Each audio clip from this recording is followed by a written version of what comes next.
Hi friends, welcome back to my channel. ಇವತ್ತಿನ ವಿಡಿಯೋದಲ್ಲಿ ನಾನು ಹಾಗಲಕಾಯಿಯಿಂದ ಚಪಾತಿಗೆ, ಬಿಸಿ ಬಿಸಿ ಅನ್ನಕ್ಕೆ ಗೊಜ್ಜು ಯಾವ ರೀತಿ ಮಾಡೋದು ಅಂತ ತೋರಿಸ್ಕೊಡ್ತಾ ಇದ್ದೀನಿ. ಇದಕ್ಕೆ ನಾನು ಹಾಗಲಕಾಯಿನ ಸಣ್ಣ ಸಣ್ಣದಾಗಿ ಕಟ್ ಮಾಡಿ ನೀರಲ್ಲಿ ಒಂಚೂರು ಉಪ್ಪು ಹಾಕಿ ಒಂದು ಹಾಫ್ ಆನ್ ಅವರ್ ನೆನೆಸಿಟ್ಕೊಂಡಿದ್ದೆ. ಈಗ ಆ ನೀರನ್ನೆಲ್ಲ ತೆಗೆದು ಹಾಗಲಕಾಯಿನ ತೊಳೆದಿಟ್ಕೋತಾ ಇದ್ದೀನಿ. ಈಗ ನಾನು ಮಿಕ್ಸಿ ಜಾರ್ ತೊಗೊಂಡು ಇಲ್ಲಿ ಒಂದು ಹಿಡಿಯಷ್ಟು ಕಡಲೆ ಬೀಜನ ಹಾಕೋತಾ ಇದ್ದೀನಿ. ನೋಡಿ, ಅದನ್ನು ನುಣ್ಣಕ್ಕೆ ತರ್ತರಿಯಾಗಿ ರುಬ್ಕೊಂಡಿದ್ದೀನಿ. ರುಬ್ಕೊಂಡಿರೋದನ್ನು ಒಂದೊಂದು ಬಟ್ಲಿಗೆ ಹಾಕಿ ಎತ್ತಿಟ್ಕೊಂಡು ಇದಕ್ಕೆ ನಾನು ಒಂದು ಹಿಡಿಯಷ್ಟು ಬೆಳ್ಳುಳ್ಳಿ ಹಾಕ್ಕೊತಾ ಇದ್ದೀನಿ. ನಾನಿಲ್ಲಿ ಹಾಗಲಕಾಯಿ ಒಂದು 4 ತೊಗೊಂಡಿರೋದ್ರಿಂದ ಸ್ವಲ್ಪ ಗೊಜ್ಜು ಜಾಸ್ತಿ ಆಗುತ್ತೆ. ಸೊ ಅದಕ್ಕೆ ನಾನಿಲ್ಲಿ ಒಂದು ಹಿಡಿಯಷ್ಟು ಬೆಳ್ಳುಳ್ಳಿ ಮತ್ತು ಒಂದು ಇಂಚಷ್ಟು ಶುಂಠಿ ತೊಗೊಂಡಿದ್ದೀನಿ. ಒಂದು 2ರಿಂದ 3 ಟೊಮೆಟೊ ತೊಗೊಂಡು ಇದನ್ನು ನುಣ್ಣಕ್ಕೆ ಪೇಸ್ಟ್ ಮಾಡ್ಕೊತಾ ಇದ್ದೀನಿ. ನಾವು ಬೇಕಾದರೆ ಟೊಮೆಟೊನ ಹಾಗೆ ಸಣ್ಣ ಸಣ್ಣದಾಗಿ ಕಟ್ ಮಾಡಿ ಹಾಕ್ಕೊಂಡು ಮಾಡ್ಕೋಬೋದು. ಇಲ್ಲಿ ನಾನು ಟೊಮೆಟೊ, ಶುಂಠಿ, ಬೆಳ್ಳುಳ್ಳಿನ ನುಣ್ಣಕ್ಕೆ ರುಬ್ಕೊಂಡಿದ್ದೀನಿ. ನೀವು ಬೇಕಾದರೆ ಇದಕ್ಕೆ ಹಸಿಮೆಣಸಿನ್ಕಾಯಿನೂ ಸಹ ಹಾಕಿ ರುಬ್ಕೋಬೋದು. ನಾನಿಲ್ಲಿ ಖಾರದ ಪುಡಿ ಬಳಸೋದ್ರಿಂದ ಹಸಿಮೆಣಸಿನ್ಕಾಯಿ ಬಳಸ್ತಾ ಇಲ್ಲ. ಇಲ್ಲಿ ನಾನು ಸ್ಟವ್ ಹಚ್ಚಿ ಬಾಣಲಿ ಇಟ್ಕೊಂಡು 1 ಸ್ಪೂನಷ್ಟು ಎಣ್ಣೆ ಹಾಕ್ಕೊಂಡಿದ್ದೀನಿ. ಎಣ್ಣೆ ಹಾಕ್ಕೊಂಡು ಅದಕ್ಕೆ ಎಣ್ಣೆ ಬಿಸಿ ಆದಮೇಲೆ ಚಕ್ಕೆ ಲವಂಗ ಹಾಕ್ಕೋತಾ ಇದ್ದೀನಿ. ಚಕ್ಕೆ ಲವಂಗ ಹಾಕಾದ್ಮೇಲೆ ನಾನು 2 ಈರುಳ್ಳಿನ ಈ ರೀತಿ ಉದ್ದುದ್ದಕ್ಕೆ ಸಣ್ಣಕ್ಕೆ ಕಟ್ ಮಾಡಿ ಇಟ್ಕೊಂಡಿದ್ದೀನಿ. ಅದನ್ನು ಕಂದು ಬಣ್ಣ ಬರೋವರೆಗೂ ಚೆನ್ನಾಗಿ ಫ್ರೈ ಮಾಡ್ಕೋಬೇಕು. ಈಗ ಈರುಳ್ಳಿ ಕಂದು ಬಣ್ಣ ಬಂದಿದೆ, ಫ್ರೈ ಆಗಿದೆ. ಸೊ ಇದಕ್ಕೆ ನಾನಿಲ್ಲಿ ಶುಂಠಿ ಬೆಳ್ಳುಳ್ಳಿ ಪೇಸ್ಟ್ ಮಾಡಿ ಇಟ್ಕೊಂಡಿದ್ದೆಲ್ಲ ಟೊಮೆಟೊ ಪೇಸ್ಟು ಅದನ್ನು ಹಾಕ್ಕೋತಾ ಇದ್ದೀನಿ. ಹಾಕ್ಕೊಂಡು ಸ್ವಲ್ಪ ಹೊತ್ತು ಚೆನ್ನಾಗಿ ಹುರ್ಕೋಬೇಕು. ಈಗ ಟೊಮೆಟೊ ಮತ್ತು ಶುಂಠಿ ಬೆಳ್ಳುಳ್ಳಿ ಪೇಸ್ಟ್ ಚೆನ್ನಾಗಿ ಫ್ರೈ ಆಗಿದೆ. ನಾವು ಕಟ್ ಮಾಡ್ಕೊಂಡಿರೋ ಹಾಗಲಕಾಯಿನ ಹಾಕ್ಕೋಬೇಕು.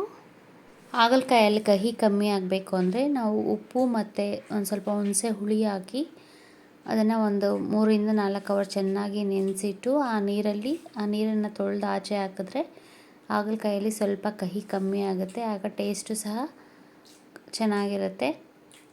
ಈಗ ನೋಡಿ, ಹಾಗಲಕಾಯೆಲ್ಲ ಹಾಕಾದ್ಮೇಲೆ ಹಾಗಲಕಾಯಿನ ಒಂದು 5 ನಿಮಿಷ ಚೆನ್ನಾಗಿ ಫ್ರೈ ಮಾಡ್ಕೋಬೇಕು ಆಯಿಲಲ್ಲಿ. ಈಗ ನೋಡಿ, ಫ್ರೈ ಮಾಡಿಕೊಳ್ಳುವಾಗ ರುಚಿಗೆ ತಕ್ಕಷ್ಟು ಉಪ್ಪು ಹಾಕ್ಕೋತಾ ಇದ್ದೀನಿ ನಾನಿಲ್ಲಿ. ಇಲ್ಲಿ ನಾನು ಒಂದು ನಿಂಬೆಹಣ್ಣು ಗಾತ್ರದ ಹುಣಸೆ ಹಣ್ಣನ್ನು ನೆನೆಸಿಟ್ಕೊಂಡಿದ್ದೀನಿ. ನೆನೆಸಿಟ್ಕೊಂಡು ಆ ಹುಳಿನ ಹಾಕ್ಕೋತಾ ಇದ್ದೀನಿ. ನೋಡಿ, ಹುಣಸೆಹಣ್ಣು ಹುಳಿ ಹಾಕೋದ್ರಿಂದನೂ ಸಹ ಕಹಿ ಕಮ್ಮಿ ಆಗುತ್ತೆ. ನಾನು ಆಲ್ರೆಡಿ ಟೊಮೆಟೊ ಹಾಕಿರೋದ್ರಿಂದ ನೋಡಿಕೊಂಡು ಸ್ವಲ್ಪ ಹುಣಸೆಹಣ್ಣು ಹುಳಿ ಹಾಕ್ಕೊಂಡ್ರೆ ಸಾಕು. ಇದಕ್ಕೆ ತುಂಬ ನೀರು ಬೇಕಾಗಲ್ಲ. ನಾವು ಹುಣಸೆಹಣ್ಣು ಹುಳಿ ನೀರನ್ನೇ ಹಾಕಿರೋದ್ರಿಂದ ಅದರಲ್ಲೇ ಇದನ್ನು ಬೇಯಿಸ್ಕೊಂಡ್ರೆ ಸಾಕು, ಹಾಗಲಕಾಯಿ ಬೆಂದ್ಬಿಡುತ್ತೆ. ಇದಕ್ಕೆ ನಾನು ಒಂದು ಸ್ವಲ್ಪ ಬೆಲ್ಲ ಹಾಕ್ಕೋತಾ ಇದ್ದೀನಿ.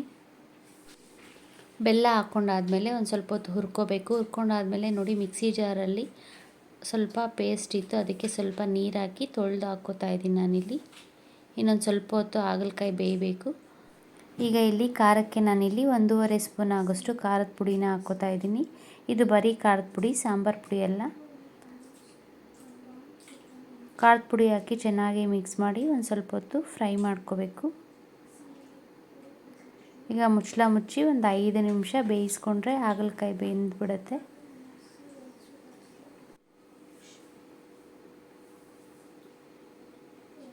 ಈಗ ನೋಡಿ, ಹಾಗಲಕಾಯಿ ಬೆಂದಿದೆಯಾ ಅಂತ ಒಂದ್ಸರಿ ಚೆಕ್ ಮಾಡ್ಕೊಳ್ಳಿ.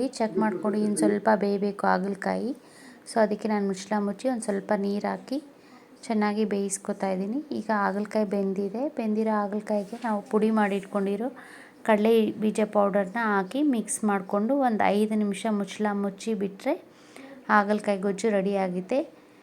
ಈ ರೀತಿ ಹಾಗಲಕಾಯಿ ಗೊಜ್ಜು ಮಾಡಿಕೊಂಡ್ರೆ ಇದು ಚಪಾತಿಗೆ ಮತ್ತು ಅನ್ನಕ್ಕೆ ತುಂಬ ಟೇಸ್ಟಿಯಾಗಿರುತ್ತೆ. ನಾವು ಕಡಲೆಬೀಜ ಪೌಡರ್ನ ಸ್ಟವ್ ಆಫ್ ಮಾಡಿ ಸಹ ಹಾಕ್ಕೊಂಡು ಮುಚ್ಚಳ ಮುಚ್ಚಿಟ್ರೆ ಸಾಕು. ಸೊ ಈಗ ಹಾಗಲಕಾಯಿ ಗೊಜ್ಜು ರೆಡಿಯಾಗಿದೆ. ಸೊ ನಾನು ಮಾಡೋ ವೀಡಿಯೋಸ್ ನಿಮ್ಗೆ ಇಷ್ಟ ಆದರೆ ಪ್ಲೀಸ್ ಲೈಕ್, ಶೇರ್ ಮತ್ತು ಸಬ್ಸ್ಕ್ರೈಬ್ ಮಾಡಿ. Thank you.